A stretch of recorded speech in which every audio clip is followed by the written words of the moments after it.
सभी को नमस्ते। चलिए स्टार्ट करते हैं आज हमारे फॉर्मूला की जो सीरीज़ है उसका सेकंड सीरीज़। और इसमें चूँकि पहला वाला जो सीरीज़ था वो फुल्ली इंग्लिश मीडियम बेस्ड था। इसमें हम शुरुआत करेंगे हिंदी मीडियम में। और हिंदी मीडियम क्या मतलब इंग्लिश और हिंदी दोनों लेकर चलेंगे ताकि किसी को असहजता महसूस ना हो।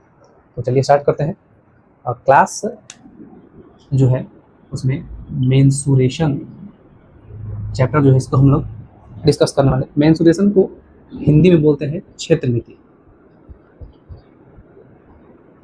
क्योंकि इससे रिलेटेड जितने भी फॉर्मूलाज हैं वह हिंदी और इंग्लिश मीडियम दोनों के लिए इम्पोर्टेंट है।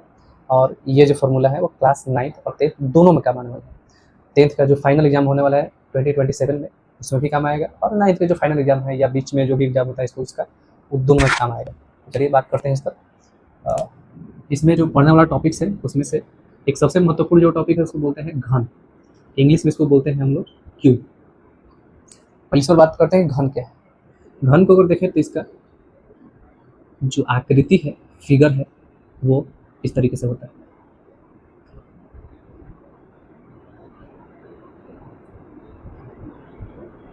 क्योंकि यह जो घन है इस फिगर को क्या बोलते हैं, इस फिगर को बोलते हैं 3D फिगर। ये जो फिगर है वो कैसा फिगर है, 3D आकृति। 3D आकृति क्या होता है, 3D आकृति से पहले हम लोग क्लास 8-7 में पढ़ते हैं 2D आकृति। 2D में क्या होता है, 2D का मतलब होता है 2 डायमेंशनल।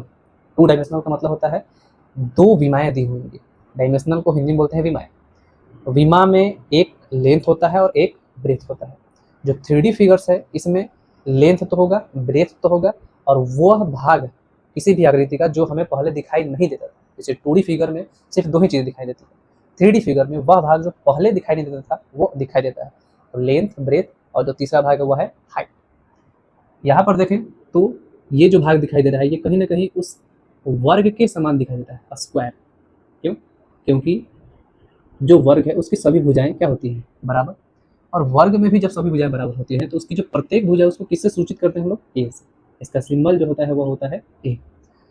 ये तो सबको पता चल चुका है पिछले क्लासेस में, या फिर आपने कभी नीचे क्लासेस में 7-8 में पढ़ा होगा कि कोई भी आकृति जैसे वर्ग है या आयत है, इसके जो अंदर वाला जो भाग होता है इसको हम लोग कहते हैं एरिया, और इसका जो बाहरी भाग है बाउंड्री वाला इसको हम लोग बोलते हैं पेरीमीटर। इस भाग को अगर इसमें हम लोग चेक करें तो देखें यहाँ वाला भाग भी ए होगा, क्या, ये इसकी लंबाई होगी। अगर इसके चौड़ाई वाले भाग में जाए तो ये इसकी चौड़ाई है, चौड़ाई वाला भी क्या होगा, ए होगा। अगर इसकी लंबाई, ये लंबाई, ये चौड़ाई, और इसकी ऊंचाई की बात करें, ऊंचाई क्या हो जाएगा, ए। क्योंकि इसमें सभी भुजाएं बराबर है इसलिए इसको अलग अलग सूचित नहीं करेंगे, सभी भुजाओं के लिए बराबर एक ए ही सूचित कर देंगे। अब ये वर्ग हो गया, ये घन हो गया। घन को समझने के लिए हम लोग समझ सकते हैं, जैसे आप देख सकते हैं इसे पूरी तरह से ये घन तो नहीं है लेकिन घना भी है, लेकिन समझने की कोशिश करते हैं हम लोग कि ये घन अगर है इसमें क्या क्या चीज़ें हैं और किस तरीके से काम करती है इस आकृति। जैसे अगर इसको हम लोग घन माने, इसके जो सबसे ऊपरी वाले फेस है, जो सतह है, सतह को मैथमेटिकली रूप से इंग्लिश में बोलेंगे फेस। जो ऊपर वाला भाग है उसको फेस कहते हैं, हिंदी में इसी को सतह कहा जाता है। तो अगर इसमें सतहों की संख्या हम लोग गिनना चाहें तो ऊपर वाला भाग एक सतह, इसके 2, इसके नीचे वाला भाग 3, यहाँ इस वाला भाग 4, और ये वाला 5, और पीछे वाला भाग 6। कुल मिला के एक घन में जो सतहें होती हैं वो कितनी होती हैं, 6 होती हैं। तो जो सतह होता है, सतह को ही इंग्लिश में हम लोग बोलते हैं फेस। तो एक घन में कितने फेस, फिर से एक बार रिवीजन करते हैं अच्छे से। 1, 2, 3, 4, 5, 6, कुल मिला के सतहों की संख्या कितनी है, 6। अगर इसी घन में हम लोग बात करें कि इसके वर्टिसेस कितने हैं, वर्टिसेस को बोलते हैं शीर्ष। शीर्ष को हिंदी में एक और चीज़ से जाना जाता है, इसे कोना। इसके कोने कितने हैं, ये जो भाग दिखाई दे रहा है आपको, ये इसको बोलते हैं कोना। अगर इसके कोने के गुने तो 1, 2, 3, 4, 5, 6, 7, 8, कुल मिला के कोनों की संख्या कितनी है, 8। तो एक घन में जो कोना होता है या इसी को शीर्ष कहते हैं, और इंग्लिश में इसे हम लोग जो होता है इसको वर्टिसेस कहते हैं। तो वर्टिसेस जो है वो कितने होते हैं, फिर से गिन लेते हैं एक बार। 1, 2, 3, 4, 5, 6, 7, 8। तो कोना या शीर्ष की संख्या कितनी होती है, 8 होती है। उस घन में एक फॉर्मूला होता है, इसको बोलते हैं वक्र पृष्ठीय क्षेत्रफल, या इसी को हम लोग कहते हैं पार्श्व पृष्ठीय क्षेत्रफल, पार्श्व पृष्ठीय क्षेत्रफल। जो वक्र या पार्श्व पृष्ठीय क्षेत्रफल होता है वह क्या होता है, वह होता है 4a²। क्या है वक्र, क्या है पार्श्व? तो जो ये दिखाई दे रहा है आपको, इसको अगर ऐसे सीधा कर दें हम लोग, तो इस फिगर के जो बाहरी बाहरी जो भाग दिखाई दे रहे हैं, ये भाग, ये भाग, ये भाग और इसके पीछे भाग, चारों तरफ के जो भाग दिखाई दे रहे हैं उसको बोलते हैं पार्श्व। अगर यही जो भाग है वो थोड़ा गोला टाइप का होता है तो उसको कर्व्ड बोलते हैं। दोनों के लिए एक ही चीज लिखी जाती है, तो इसको वक्र या इसको क्या बोलते हैं, पार्श्व बोलते हैं। इंग्लिश में इसे लैटरल, अगर पार्श्व लिखा है तो उसको लैटरल पढ़ेंगे और वक्र लिखा है तो उसको कर्व पढ़ेंगे। लिखते हैं इसको,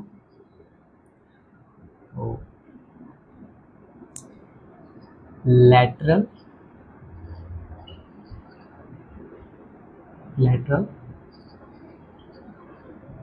सरफेस एरिया ऑफ क्यूब क्या होता है, 4a²। सेकंड चलते हैं, इसमें घन का जो होता है वह संपूर्ण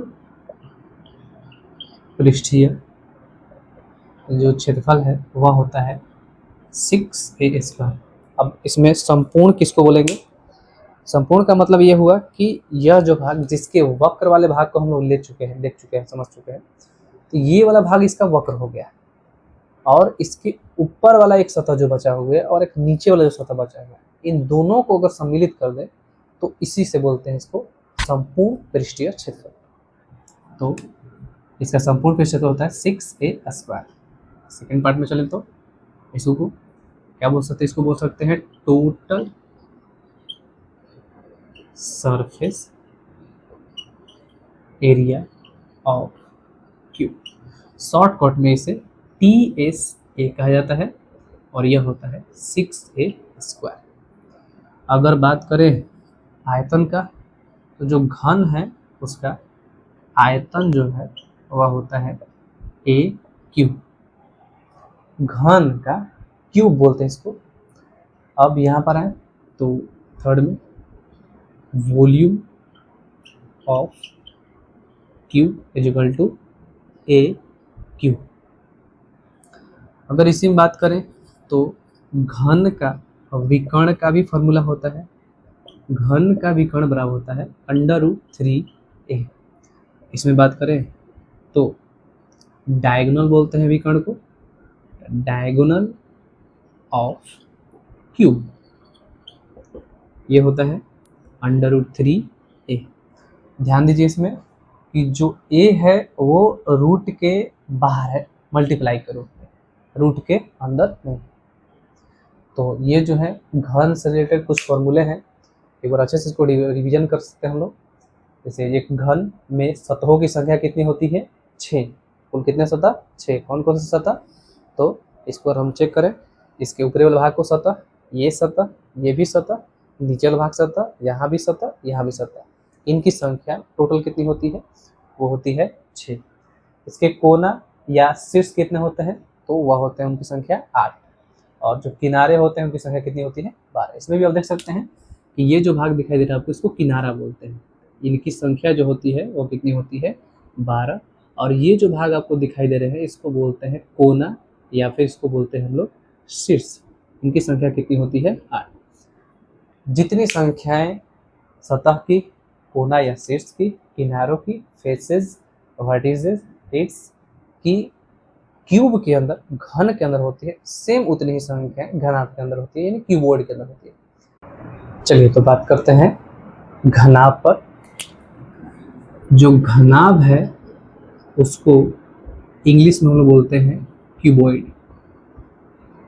सेम चीजें उसी तरीके से इसमें भी चलेंगी, लेकिन जो घन था उसमें जो वक्र पृष्ठीय क्षेत्रफल बोले या पार्श्व पृष्ठीय क्षेत्रफल बोले, वह फॉर्मूला इसमें एक और दूसरे रूप में हम लोग पढ़ते हैं, चारों दीवारों का क्षेत्रफल। जो घनाभ का वक्र पृष्ठीय क्षेत्रफल होगा वही चारों दीवारों का क्षेत्रफल होगा। चलिए डिस्कस करते हैं। इसके अगर पहले फार्मूला पर आए तो घनाभ का जो संपूर्ण पृष्ठीय क्षेत्रफल, पहले डिस्कस कर लेते हैं इसको। संपूर्ण पृष्ठीय जो क्षेत्रफल होता है वह होता है 2 into LB plus BH plus HL। चूँकि आप देख सकते हैं यहाँ पर कि जो घनाभ है वो इस तरीके से दिखाई देता है।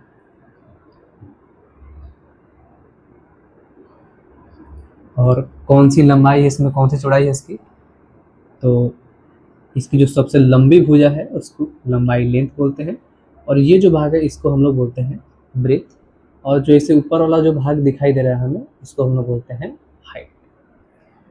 तो इसको अगर इंग्लिश में लिखना चाहें तो क्या लिख सकते हैं, इसको लिख सकते हैं total surface area of cuboid 2 into LB plus BH plus HL। अगर इसमें हम बात करें घनाभ जो है उसका पार्श्व पृष्ठीय क्षेत्रफल, तो वह होता है 2 into L plus B into H। English में इसको बोलते हैं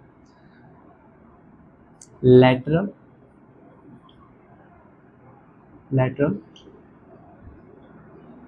surface area of cuboid 2 into L plus B into H। तो तीसरा है वह है कि घनाभ का जो आयतन है वह क्या होता है, तो घनाभ का आयतन होता है L गुना B गुना H। इंग्लिश में लिखे थे इसको वॉल्यूम ऑफ क्यूबॉइड के नाम से जानते हैं, और ये होता है L into B into H। और जो चौथा फार्मूला इससे इम्पोर्टेंट है वह है घनाभ का विकर्ण क्या होता है, तो घनाभ के जो विकर्ण होता है उसका फार्मूला होता है √L² plus B² plus H²। इसको इंग्लिश में लिखें तो diagonal of cuboid is equal to √A² plus B² plus H²। इसमें भी अगर जो सतहें हैं, किनारे हैं और जो कोने हैं उनकी बात करें तो घनाभ में भी सेम वही, ये जो आपको दिखाई दे रहा है यह एक कोना ही है। कुल मिला के यहाँ जो दिख रहे हैं 4 कोने, 5, 6, 7, 8, कुल मिलाकर इसमें जो कोना या इसी को हम लोग बोलते हैं शीट्स, और जो इंग्लिश मीडियम है उसको इसमें बोलते हैं हम लोग वर्टिसेस। तो जो वर्टिसेस होता है वो टोटल कितने होते हैं, कितने 8। और इसमें जो किनारे हैं, जो किनारों को कहते हैं हम लोग इंग्लिश में एड्स। जो एड्स होता है वह कितने होते हैं, एड्स जो होते हैं वह होते हैं टोटल 12। और इसमें हम लोग बात करें अगर सतह की, तो सतह होता है इसको इंग्लिश बोलते हैं हम लोग फेसेस। तो सतहें होती हैं वो कितनी होती हैं, सतह होती हैं 6।